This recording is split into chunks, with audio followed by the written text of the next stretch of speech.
দর্শক, ট্রেন্ড বাংলা টিভির আয়োজনে আজকে আমার সাথে অতিথি হিসেবে উপস্থিত রয়েছেন কুমিল্লা ১ দাউদকান্দি ও মেঘনা আসনের এনসিপি অর্থাৎ জাতীয় নাগরিক পার্টি থেকে মনোনয়ন প্রত্যাশী মাজারুল ইসলাম হানিফ। নির্বাচন সম্পর্কে ওনার কাছ থেকে জানার চেষ্টা করবো, সো স্টে টিউনড। আসসালামু আলাইকুম, কেমন আছেন? আসসালাম ভাই, ভালো আপনি ভালো আছেন? জি আলহামদুলিল্লাহ ভালো আছি। গতকাল নির্বাচনের তফসিল ঘোষণা হয়ে গিয়েছে অলরেডি, সেটা হয়তো আপনি জানেন। আসলে এই তফসিলটা নিয়ে আপনাদের কোনো কথা রয়েছে কিনা? তফসিলের বিষয়ে আমরা আমাদের আপনি জেনে থাকবেন যে হচ্ছে যে আমাদের এনসিপির মুখ্য সংগঠক নাসিরউদ্দিন পাটোয়ারি উনি কালকে প্রেস ব্রিফ করেছেন এবং আমরা এটা সাধুবাদ জানিয়েছি। কারণ বাংলাদেশের গণতান্ত্রিক যে পথ রুদ্ধ হয়েছিল, সেই গণতান্ত্রিক পথে ফেরার জন্য নির্বাচনটা আমাদের অতীব গুরুত্বপূর্ণ একটা বিষয় এবং সেটার জন্য নির্বাচন কমিশন এবং সরকারকে আমরা ধন্যবাদ জানিয়েছি। এজন্য যে হচ্ছে যে আপনার একটা সুষ্ঠু, সুন্দর, অবাধ, নিরপেক্ষ নির্বাচনের জন্য তারা একটা তফসিল ঘোষণা করেছে। আপনাকে যখন অ্যাড্রেসিং করছিলাম তখনই আমি বলছিলাম মনোনয়ন প্রত্যাশী, কিন্তু অলরেডি তো মনোনয়ন পাওয়ার কথা। একটু ডিলে হয়ে যাচ্ছে না আপনাদের মনোনয়নের ব্যাপারটা? এটা বিষয়টা হচ্ছে আপনার এটা আমাদের পার্টির সিদ্ধান্ত। সেখানে আমি ছাড়া অনেক ক্যান্ডিডেট রয়েছে, অনেক জোটের সমীকরণ রয়েছে। তারপর হচ্ছে যে আমি আ মনোনয়ন প্রত্যাশী এইজন্য যে আমি খুব কনফিডেন্স এজন্য যে তারা আমার যে মানে বিগত দিনের যে আমার যে পরিচয়, রাজনৈতিক যে পরিচয়, আমার যে আন্দোলন সংগ্রামের দীর্ঘ একটা ইতিহাস রয়েছে, এগুলো তারা বিবেচনায় আনবেন।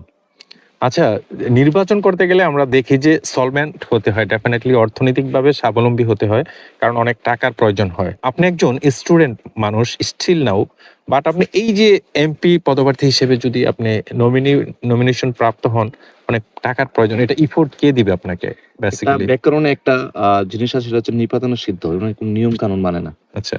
তো আমরা যে যুগে আমরা এখন প্রবেশ করেছি, এটাকে বলে জেনজির যুগ। তো আমরা এই প্রথাগত নিয়ম আমরা ভাঙতে চাই। যে নির্বাচন করতে যে কারি টাকা লাগে, অনেক টাকা লাগে।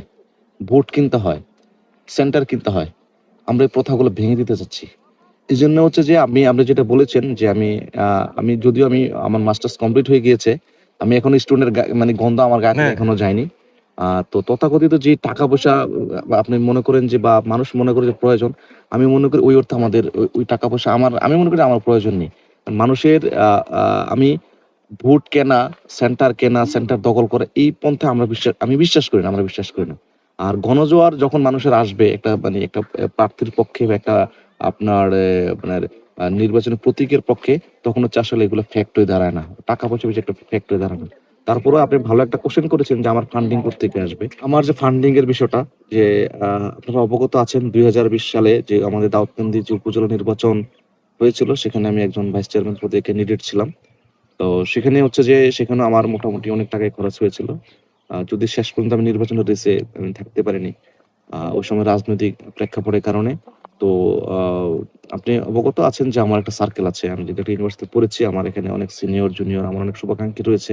অনেক সামাজিক কর্মকাণ্ড করার কারণে অনেক মানুষের সাথে আমার ইনভলভমেন্ট রয়েছে এবং আ তারা আমাকে আশ্বস্ত করেছে যে এখন পর্যন্ত যে আমি নির্বাচন যে ক্যাম্পেইন চালিয়েছি, আপনি শুনে অবাক হবেন যে এখন পর্যন্ত আমার একটা টাকাও আমার খরচ হয়নি আমার পকেট থেকে। আমার নিজ পকেট থেকে। সবাই হচ্ছে যে আমার শুভাকাঙ্ক্ষী বন্ধু-বান্ধব সবাই এখন পর্যন্ত আমাকে চালিয়ে রেখেছে এবং আমার বিশ্বাস এবং শেষ পর্যন্ত আমি ওইভাবে আমার ফান্ডিং কালেকশন করব। আসলে এনসিপির যারা এখন নেতৃত্ব দিচ্ছে সবাই কিন্তু স্টুডেন্ট, ইউনো। স্টুডেন্ট হলে তো ডেফিনেটলি যে ক্যাম্পেইন গুলো করতেছে একটা সোর্সিং এর ব্যাপার রয়েছে। এই স্টুডেন্ট গুলোকে আসলে টাকা দিচ্ছে কে? আ খুব ভালো একটা কোয়েশ্চেন করেছেন। জনমনে একটা কোয়েশ্চেন রয়েছে যে হ্যাঁ। আপনি যে কোয়েশ্চেনটা করেছেন সেটা শুধু আমি মনে করি শুধু আপনার কোয়েশ্চেনই না, এটা বাংলাদেশের প্রত্যেকটা মানুষের এই কোয়েশ্চেনটা। সেটা হচ্ছে যে আপনারা জানেন যে আমরা আ যে ফান্ডিং এর যে বিষয়টা, এটা হচ্ছে যে ঠিক একই ক্যাটেগরি আমাদের প্রত্যেকটা যারা প্রার্থী রয়েছেন, সবার কিন্তু হচ্ছে যে আপনার শুভাকাঙ্ক্ষী রয়েছে, সার্কেল রয়েছে। আর আমাদের এখানে অনেক দাতা রয়েছেন। যেমন ধরুন হচ্ছে যে আপনি যেটা বললেন যে আমাদের অনেক স্টুডেন্ট, হ্যাঁ, আমাদের স্টুডেন্ট পাশাপাশি আপনারা জেনে থাকবেন যে আমাদের প্রায় ১৫০০ প্লাস হচ্ছে আমাদের মনোনয়ন প্রত্যাশী ছিল। তো সেখানে আমাদের যেমন ব্যবসায়ী রয়েছেন, আমাদের সেখানে আপনার রয়েছে বিভিন্ন আ ব্যারিস্টার থেকে শুরু করে আপনার পুলিশের সাবেক কর্মকর্তা এবং সাবেক সেনা কর্মকর্তা থেকে শুরু করে আরো অনেক মানি আ অনেক বড় মানুষ রয়েছেন। তো আমাদের বেসিক্যালি হচ্ছে উনারা আমাদেরকে আমাদের পার্টিকে রিচ করতে এবং পার্টির বিভিন্ন প্রোগ্রাম পরিচালনা করতে এবং হচ্ছে যে এই যে আমরা ভবিষ্যৎ নির্বাচনের দিকে যাচ্ছি। আমাদের নির্বাচন করতে গেলে আমাদের একটা মানে যতটুকু আমাদের ফান্ড লাগবে, হ্যাঁ, এটা ছোট হোক বড় একটা ফান্ড লাগবে এবং তারা কন্ট্রিবিউট করতেছে এবং আমরা আমাদের প্রত্যেকটা জায়গা থেকে প্রত্যেকটা মেম্বার হচ্ছে যে আমরা কন্ট্রিবিউট আমরা করতেছি। মানে আমাদের প্রত্যেকটা মেম্বার আমাদের যে সংগঠনের যে নিয়ম রয়েছে, রাজনৈতিক সংগঠনের নিয়ম রয়েছে, যারাই আমরা আছি আমরা সবাই আমরা কন্ট্রিবিউট করতেছি এবং প্রত্যেকটার টাকার হিসাব ওখানে আমরা দেওয়া আছে। কুমিল্লা এক, দাউদকান্দি ও মেঘনাতে অনেক হেভিওয়েট প্রার্থী রয়েছে। বিএনপি তো ডেফিনেটলি, সেই সাথে কিন্তু জামাতও বেশ জনপ্রিয় রাইট নাও। তো আসলে এনসিপি কতটুকু এগোতে পারবে বা কতটুকু এই মুহূর্তে আসলে ভোট কালেকশন করতে পারবে, আপনার কি মনে হয়, যেহেতু আপনিও এনসিপি নিয়ে লড়বেন যদি মনোনয়ন পান? না, এটা আপনি যেটা বলেছেন যে এটা তো অস্বীকার কোনো সুযোগ নেই যে আপনার আমাদের পার্টির জন্ম হলো মাত্র ৮ থেকে ৯ মাস বা এরকম একটা সময় হয়েছে। আর এখানকে যারা যে প্রার্থী রয়েছেন যে ডক্টর খন্দকার মোশাররফ হোসেন স্যার, উনি আমার জন্ম ৯৩ তে, উনি ৯১ থেকে এখানকার দাউদকান্দিতে উনি মন্ত্রী ছিলেন। তার আগে থেকে উনি ঢাকা ইউনিভার্সিটির প্রফেসর ছিলেন, বিভাগীয় প্রধান ছিলেন উনি। তো তার অভিজ্ঞতা অনেক বেশি যেহেতু উনি মন্ত্রী ছিলেন, ৩ বার মন্ত্রী ছিলেন। আর জামায়াত বাংলাদেশের সবচেয়ে পুরনো দল জামায়াত। তো জামায়াতের এখানে ক্যান্ডিডেট যদিও উনি নতুন হন, জামাত অনেক পুরনো দল, তাদের সাংগঠনিক কাঠামো অনেক বিস্তৃত অনেক আগে থেকে এবং তাদের ফান্ডিং নিয়ে ওদের কোনো টেনশন করতে না, কারণ আপনারা জানেন যে তাদের অনেকগুলো প্রতিষ্ঠান রয়েছে। তো তারপরে হচ্ছে যে আমি বিশ্বাস করি, মনে প্রাণে বিশ্বাস করি যে হচ্ছে যে এনসিপি আপনার ভালো অবস্থানে রয়েছে সারা বাংলাদেশে যে প্রেক্ষাপটের কারণে। কারণ এই এনসিপি মানুষকে, এনসিপি বলতে হচ্ছে যে আপনার তখন তো আমরা এনসিপি ছিলাম না যখন এই আন্দোলনটা হয়, তখন কিন্তু আপনারা দেখেছেন যে এই ছেলেগুলোর ডাকে মানুষ সাড়া দিয়ে রাজপথে নেমেছে, আন্দোলন সংগ্রাম করেছে, যার কারণে হচ্ছে সারা দেশের মানুষের এই জেনারেশনটার প্রতি, এই সংগঠনের প্রতি একটা সিম্পিতি রয়েছে। এই সিম্পিতি থাকার কারণে যেমন আমি যে আপনারা দেখেছেন যে বিগত দিনগুলোতে আমি বিভিন্ন কর্মযজ্ঞ চালিয়েছি, বিভিন্ন জায়গায় আমি ওয়ার্কে গিয়েছি, ভোট চাওয়ার জন্য জনগণের কাছে গিয়েছি এবং তারা আমাকে আমি স্বতঃস্ফূর্ত একটা পার্টিসিপেট তাদের দেখেছি। তারা আমাকে বিভিন্নভাবে উৎসাহিত করেছে, বিভিন্ন পরামর্শ দিয়েছে, অনেকে নিজ থেকে এসে আমাকে পরামর্শ দিয়েছে যে এগিয়ে যাও, ভালো কিছু হবে ইনশাল্লাহ। তো আপনি যেটা বলেছেন, হ্যাঁ, তাদের তুলনায় আমরা অনেক নতুন, একদম নবীন একটা দল। তাদের জন্য অবশ্যই শুভকামনাও থাকবে। তবে এতটুকু আমি আমি আত্মবিশ্বাস নিয়ে বলতে পারি যে আমরা ভালো কিছু করবো ইনশাল্লাহ। আমি দোয়া করি আপনি কুমিল্লা এক থেকে এনসিপি যে নাগরিক পার্টি থেকে মনোনয়ন পান। মনোনয়ন পেয়ে আসলে এই কুমিল্লা এক, দাউদকান্দি এবং তিতাসের লোকজনের জন্য আপনি কি করতে চান এবং তাদেরকে অ্যাড্রেস করে এনসিপি সম্পর্কে আপনি কি বলবেন, যদি বলতেন প্লিজ। দেখেন, প্রত্যেকটা মানুষের স্বপ্ন থাকে যেন আমরা রাজনীতি করেছি, আমি আমি মনোনয়ন চাচ্ছি। যদিও আমার মনোনয়ন এখনো কনফার্ম হয়নি। আমার বিশ্বাস যে হচ্ছে যে আমি আগেই বলেছি যে আমার অতীত ইতিহাস বা আমার ইমেজ চিন্তা ভাবনা করে আমার পার্টি আমাকে মনোনয়ন দিবে বলে বিশ্বাস করি এবং মনোনীত হলে যদি আমি নির্বাচিত হই দাউদকান্দি মেঘনা আসন থেকে, তো আমি প্ল্যান তৈরি করেছি। কিছু প্ল্যান আমি ছোটবেলা থেকেই যখন একটা রাজনীতি যখন ইন্টারেস্টেড ছিল, একটা প্ল্যান তৈরি করেছি যে আমি যদি কখনো জনপ্রতিনিধি হই, আমি কি কাজ করব বা কি কাজ করতে চাই। তো সবসময় মাথায় এই জিনিসটা আমার কাজ করত। তো এখন যে বিষয়টা আসছে যে আপনি যে কোয়েশ্চেনটা করেছেন যে নির্বাচিত হলে আমি কি করতে চাই? সেটা হচ্ছে প্রথমত আ আসলে একজন এমপির কাজটা কি? সে একটা মেম্বার অফ পার্লামেন্ট, সে হচ্ছে আইন প্রণেতা। তার কাজ হচ্ছে সে সংসদে আইন প্রণয়ন করবে।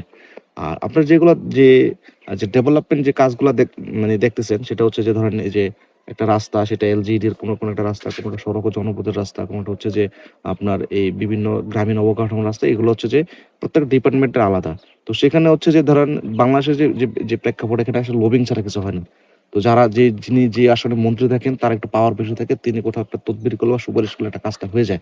তো আমি আমি চেষ্টা করব যে প্রথমত হচ্ছে যে আমি যদি এমপি নির্বাচিত হই, তাহলে হচ্ছে যে আমার আ এই নির্বাচনী আসনের অর্থাৎ দাউদকান্দি এবং মেঘনার প্রত্যেকটা জনপদকে আগে বলতে হচ্ছে যে আমাদের রাস্তাঘাট মানে যোগাযোগ ব্যবস্থাটা উন্নত করতে হবে। শিক্ষার উন্নয়নের জন্য, মানে শিক্ষা ছাড়া তো আমাদের গতি নেই। আমাদের যে টেকনোলজি বেসড যে এডুকেশন এসেছে আমাদের পুরো পৃথিবীতে, কিন্তু আপনার আইটি সেক্টর অনেক এগিয়ে গিয়েছে। টেকনিক্যাল অনেক এগিয়ে গিয়েছে, কিন্তু আমরা অনেক পিছিয়ে আছি। আমি যদি নির্বাচিত হই, আমার ২ উপজেলায় আমি আমার ২ মেঘনা এবং হচ্ছে যে আপনার দাউদকান্দিতে আমি চেষ্টা করব আইটি বেসড কোনো প্রতিষ্ঠান আমি গড়ে তোলার জন্য। আর দ্বিতীয় কথা, আর একটা গুরুত্বপূর্ণ একটা কথা হচ্ছে যে দেখা যাচ্ছে যে আমাদের আ এই নির্বাচনে বা হচ্ছে যে যিনি এমপি হন, মানে তার কবজায় সবকিছু থাকে। যেমন ধরুন স্কুল কমিটি, মাদ্রাসা কমিটি, কলেজ কমিটি, বাজার কমিটি, এই হাট বাজার থেকে শুরু করে সবকিছু থাকে।